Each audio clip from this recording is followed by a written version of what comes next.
జంతు బలులతో రక్తాభిషేకాలు కాదు. రక్త చరిత్ర రాసేవాళ్ళు స్వర్ణాంధ్ర చరిత్ర లిఖించలేరు. అందుకే గొడ్డలి పార్టీ నెవర్ అగైన్. ఇది మీ అందరి మనసుల్లో ఉండాలి, ప్రజల మనసుల్లో ఉండాలి. వేట కొడవళ్ళ నుంచి గొడ్డలికి మారడం వాళ్ళ విధానం. ఐటీ నుంచి క్వాంటం దిశగా ఎదగడం మన విధానం. Both are not same. మళ్ళీ గుర్తుపెట్టుకోండి, వేట కొడవళ్ళ నుంచి గొడ్డలికి మారడం వాళ్ళ విధానం. ఐటీ నుంచి క్వాంటం దిశగా ఎదగడం మన విధానం. Both are not same. దేశంలో ఏ పార్టీకి లేని బలమైన కేడర్ మనకుంది. క్రమశిక్షణ, కమిట్మెంట్, కష్టపడి పనిచేసే మనస్తత్వం ఉన్న కార్యకర్తలు మన పార్టీ సొంతం. అదే మన బలం, అదే మన బలగం. అందుకే అందరికీ చెప్తున్నా, కేడర్ని గౌరవంగా చూసుకోవాలి, సముచిత స్థానం ఇవ్వాలి. ఏ స్థాయి నాయకుడైనా party first, cadre cadre cadre. ఎవరు ఇగ్నోర్ చేసినా వాళ్ళని ఉపేక్షించేది లేదని మరొక్కసారి ఈ సందర్భంగా గుర్తు చేస్తున్నా. 175 మంది ఎమ్మెల్యేలే కాదు నాయకులు, 25 మంది ఎంపీలే కాదు నాయకులు, బూత్ స్థాయిలో ఉండే ప్రతి ఒక్క కార్యకర్త నాయకుడే. మనం తయారు చేయవలసింది అనుచరులు కాదు, నాయకుల్ని తయారు చేయాలి. రాష్ట్రానికి విజన్ ఉన్నట్టే పార్టీకి ఒక విజన్ తయారు చేసుకుంటున్నాం. నాకు 2 బాధ్యతలు ఉన్నాయి, ఈ పార్టీకి 2 బాధ్యతలు ఉన్నాయి. విజన్ 2047 స్వర్ణాంధ్ర. అదే సమయంలో పార్టీకి 2047కి ఒక విజన్ తయారు చేసుకుంటాం. ఇక్కడ ప్రతి ఒక్క కార్యకర్తకి చెప్తున్నాం, ప్రతి ఒక్క నాయకుడికి చెప్తున్నాం. ఈరోజు మనందరం కూడా ఎక్కడికక్కడ సమర్థవంతమైన నాయకత్వాన్ని తయారు చేసుకోవడానికి నిరంతరం తెలుగుదేశం పార్టీ ఎప్పుడు కూడా నాయకుల్ని తయారు చేసే విశ్వవిద్యాలయం ఇది. ఈ విశ్వవిద్యాలయంలో చదివిన వాళ్ళే వేరే ప్రాంతాల్లో వేరే పార్టీలో రాణిస్తారు తప్ప వేరేది కాదని మరొక్కసారి విజ్ఞప్తి చేస్తున్నా.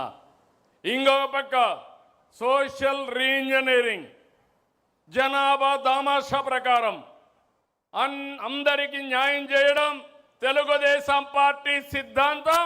ఈ విషయం మనం గుర్తుపెట్టుకోవాలి. వెనుకబడిన వర్గాలు తెలుగుదేశం పార్టీకి వెన్నెముక. అలాంటి వెనుకబడిన వర్గాలకి మనం రుణపడి ఉన్నాం. వాళ్ళని ఆదుకోవాల్సిన బాధ్యత, గౌరవించవలసిన బాధ్యత నాయకత్వానికి ఉందని మరొక్కసారి విజ్ఞప్తి చేస్తున్నాం. అందుకని కొత్తగా కొన్ని ప్రోగ్రామ్స్ కూడా తీసుకుంటున్నాం. ఇప్పుడే చెప్పారు, ట్రెజరర్ గారు చెప్పారు, జనరల్ సెక్రటరీ గారు చెప్పారు. ఈరోజు మనం 160 కోట్ల రూపాయలు దగ్గర కార్యకర్తల సంక్షేమం కోసం ఇన్సూరెన్స్ కింద మనం డబ్బులు ఇచ్చాం. ఈరోజు అందుకనే మళ్ళీ ఒక విభాగాన్నే పెట్టాం, ఎడ్యుకేషన్, ఎంప్లాయ్మెంట్. మన పిల్లలు కానీ మన మీద ఆధారపడిన మన కుటుంబ సభ్యుల పిల్లలకి చదువు విషయంలో ఏదైనా ఇబ్బంది వస్తే, లేకపోతే ఎంప్లాయ్మెంట్ విషయంలో ఇబ్బంది వస్తే ఏ విధంగా చేయాలనో చేస్తాం. రాష్ట్రానికి సంజీవని ఇచ్చాం. ఇక్కడ మనం ఒక యాప్లోనే పెట్టాం, మై హెల్త్ యాప్లో పెట్టాం. ఇందులో ప్రతి ఒక్క కార్యకర్త ఆరోగ్యం కాపాడే బాధ్యత, భవిష్యత్తులో మీకు ఏదైనా కష్టాలు వస్తే మిమ్మల్ని ఆదుకునే బాధ్యత పార్టీ తీసుకుంటాం, మానిటర్ చేస్తామని మరొకసారి విజ్ఞప్తి చేస్తున్నాను. మూడోది ఎథికల్ ఎకనామిక్ ఎంపవర్మెంట్. న్యాయంగా డబ్బులు సంపాదించుకోవడంలో తప్పలేదు. నేను ఎన్నోసార్లు చెప్పాను, పార్టీ అధినేతగా నా బాధ్యత నా కుటుంబ సభ్యులకు కూడా నాకు ప్రాణ సమానమైన తెలుగుదేశం పార్టీ కుటుంబ సభ్యుల ఎంపవర్మెంట్ కోసం నిరంతరం పనిచేస్తానని మరొక్కసారి మీ అందరికీ హామీ ఇస్తున్నా. ఇవి చేస్తూనే మళ్ళీ మిమ్మల్ని కోరుతున్నా, స్థానిక ఎన్నికలకు సిద్ధంగండి. ఎప్పుడు ఏ ఎన్నికలు వచ్చినా గెలిపే ప్రధానం. ఎవ్వరు కూడా ఇగ్నోర్ చేయొద్దండి. నాయకులకు గౌరవిస్తాం. మీ పరిధిలో మీరు గెలవకపోతే మాత్రం మీకు దండం పెడతారని మళ్ళీ ఒకసారి విజ్ఞప్తి చేస్తున్నా.